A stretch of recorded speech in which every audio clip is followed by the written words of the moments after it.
morning. Great to be with you again on this Monday morning as we adventure through the week. Yes, let's make it an adventure this week as we look at something this morning. We're gonna carry this through the entire week. One phrase. We're gonna use just one phrase.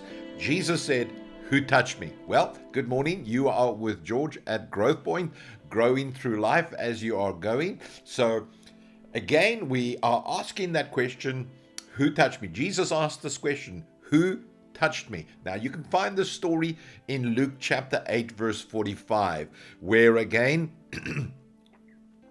the crowd is gathering around Jesus and something happens, and we'll get into the story as we go along. So here is the story. Jesus comes into a village.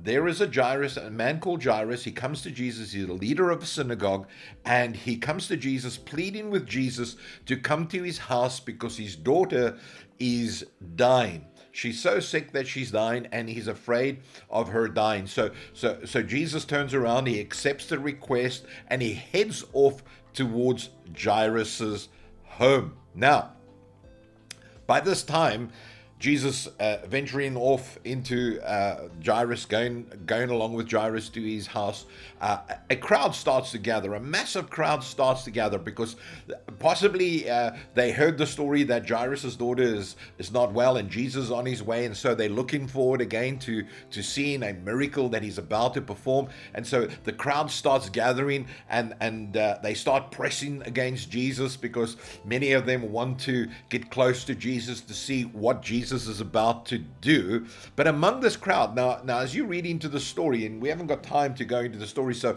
I want you to read Luke chapter 8 and Luke chapter 8 from verse 40 down through the entire story, and you'll get the gist of what I'm trying to say to you this morning. And as the crowd starts pressing towards, there's this one woman in particular that shouldn't be there. Number one, she shouldn't be there.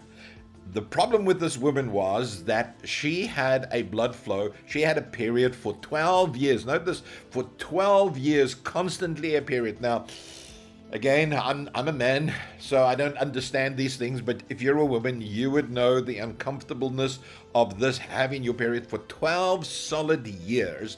Now, according to the Jewish law, this woman could not, and she was not allowed to mingle among people. So she had to remain basically as an outcast. She wasn't allowed to venture out of her house. She had to lock herself up until there was no blood, until she was clean, because once she had a blood flow, she would then be recognized as being unclean. So, being unclean, she had to lock herself away from her family and friends, much like what happened in COVID. Not so. If you contracted COVID, you had to isolate yourself. So she had to go into a place of isolation. But she gets to the point of desperation. Now, you hear what I'm saying?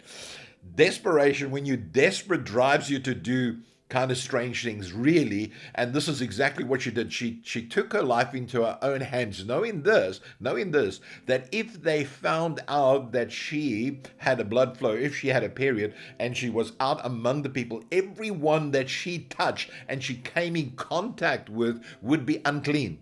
And they too would then have to be isolated. Now, I believe again, we are living in a world where people are rejecting God on every level. Again, people are saying, is there really truly a God? Look what is happening within the world. And so again, we see there's a crowd of people gathering, but many of them want to see, but they don't want to accept. This is the problem. Many want to see, but they don't want to accept. Many hear the gospel, they don't want to accept. Why? Because they say, well, life is still too good. I wait until I get into a place of desperation. But this woman got to the place of desperation where she needed just to touch Jesus's hem. Now, again, let me just say this: the hem of his garment. Now, a Jewish rabbi would wear a shawl or a shawl, and on that the four corners, and Jewish religious people do that still today. They wear it under their garments, and you will notice that under their garment, there would be 4 strands coming out, the 4 corners, and those would be the fringes. And this is where the healing of Jesus would be found. They say that the healing power of Jesus was that if you just touched the fringe of his garment, she would find a healing. And this is what she reaches out for. So she has to press through the crowd. And this is what she does. She presses through the crowd. She grabs hold of the hem of the garment of Jesus, and Jesus turns around and says, "Who touched me?" Again, as I said, we are living in a world where people are rejecting God.